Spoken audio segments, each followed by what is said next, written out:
Have you ever wondered what it takes to change the world? To look at the universe and decide to put a dent in it? Today we're diving into the extraordinary life of one of the most iconic figures of our time, Steve Jobs. This isn't just a story about technology. It's a story about passion, failure, rebellion, and a relentless pursuit of perfection that reshaped how we live, work, and connect. Born in San Francisco in 1955 and adopted by Paul and Clara Jobs, Steve grew up in what would later be known as Silicon Valley. From a young age, he was a curious, sometimes willful child. His father, a machinist, taught him the importance of craftsmanship, instilling in him a deep appreciation for detail.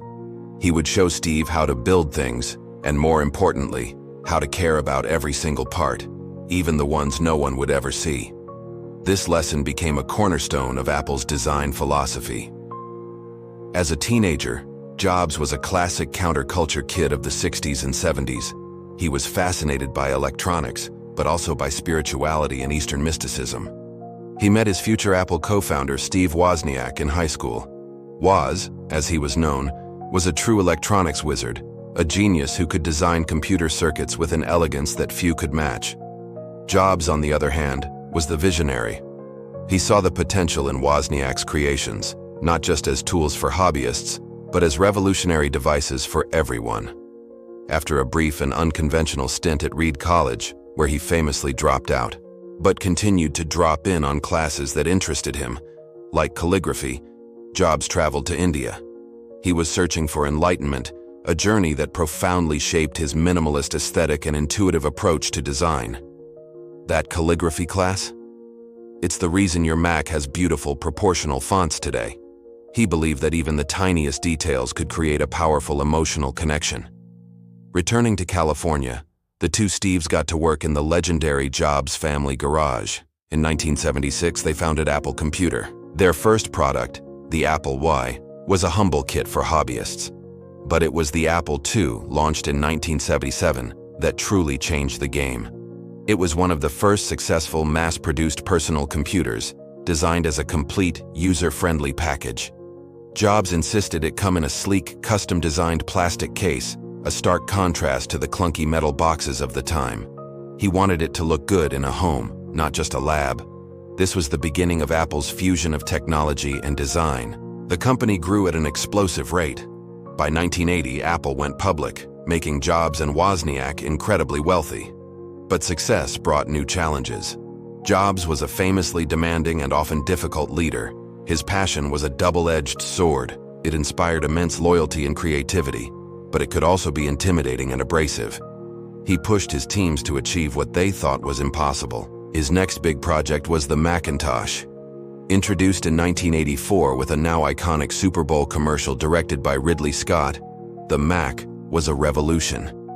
It introduced the world to the graphical user interface and the mouse, concepts Jobs had seen at Xerox PARC and was determined to bring to the masses.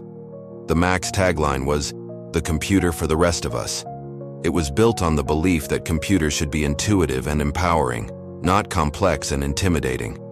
However, the Mac's initial sales were slow, and tensions within Apple were boiling over. Jobs' combative management style clashed with the more traditional corporate culture brought in by CEO John Sculley, whom Jobs himself had famously recruited from Pepsi, with the line, "Do you want to sell sugar water for the rest of your life, or do you want to come with me and change the world?" In a shocking turn of events in 1985, the board of directors sided with Sculley, and Steve Jobs was forced out of the very company he had created. He was just 30 years old. He later called this period devastating, but also liberating. He said it was like being a beginner again, which freed him to enter one of the most creative periods of his life. He founded Next, a company focused on building high-end computers for universities and businesses. The Next computer was technologically brilliant, but commercially unsuccessful. However, the software it ran on, Next Step, was a masterpiece of object-oriented programming. At the same time, Jobs bought a small computer graphics division from George Lucas and turned it into Pixar Animation Studios. He saw the potential in combining art and technology to tell stories in a whole new way. Under his leadership, Pixar released Toy Story in 1995, the world's first feature-length computer-animated film. It was a massive hit, and it forever changed the animation industry. Suddenly, Steve Jobs was a billionaire and a celebrated Hollywood mogul. Meanwhile, back at Apple, things were not going well. By the mid-90s, the company was on the brink of bankruptcy. It had a confusing product line, had lost its innovative edge, and was hemorrhaging money. In a desperate move, Apple bought Next in 1996, primarily for its advanced operating system. And with that purchase, Steve Jobs returned to Apple. Initially an advisor, he was soon named interim CEO, which he cheekily called ICEO. His return was electrifying. He immediately went to work, ruthlessly simplifying the company. He slashed the product line from dozens of confusing models down to just 4. His message was clear: focus, do a few things, and do them brilliantly. He re-energized the demoralized employees with a new ad campaign, Think Different. It featured icons like Albert Einstein, Martin Luther King Jr., and Mahatma Gandhi, the rebels, the misfits, the ones who changed the world. It was a declaration that Apple's spirit of innovation was back. And then came the products. In 1998, the iMac. A stunning all-in-one translucent computer that came in a vibrant Bondi blue. It was a bold statement that computers could be beautiful and personal. It saved Apple. Then, in 2001, the iPod.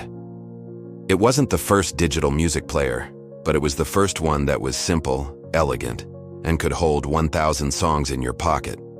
Paired with the iTunes Store, it revolutionized the music industry. In 2007, Jobs took the stage for what is now one of the most famous product launches in history. He teased the audience: an iPod, a phone, and an internet communicator. But it wasn't 3 separate devices. It was one device. It was the iPhone. The iPhone didn't just change the phone industry. It created the modern smartphone era and fundamentally changed how we interact with technology and each other. A few years later, in 2010, he introduced the iPad, creating an entirely new category of device between the smartphone and the laptop. Each of these products was a testament to his core philosophy. Technology alone is not enough.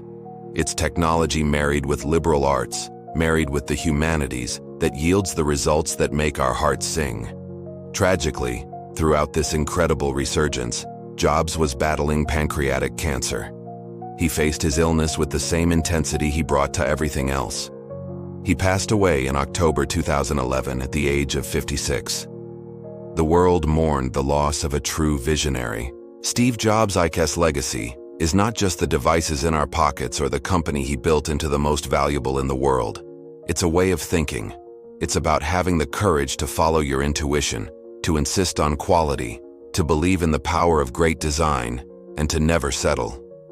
He proved that one person, with enough passion and a crazy belief that they can change the world, actually can. His story reminds us to stay hungry, stay foolish, and always to think different. Thanks for watching. If you found this story as inspiring as we do, please hit that like button, subscribe to our channel, and ring the bell so you don't miss our next video. We'd love to hear your thoughts on Steve Jobs' legacy in the comments below. See you next time.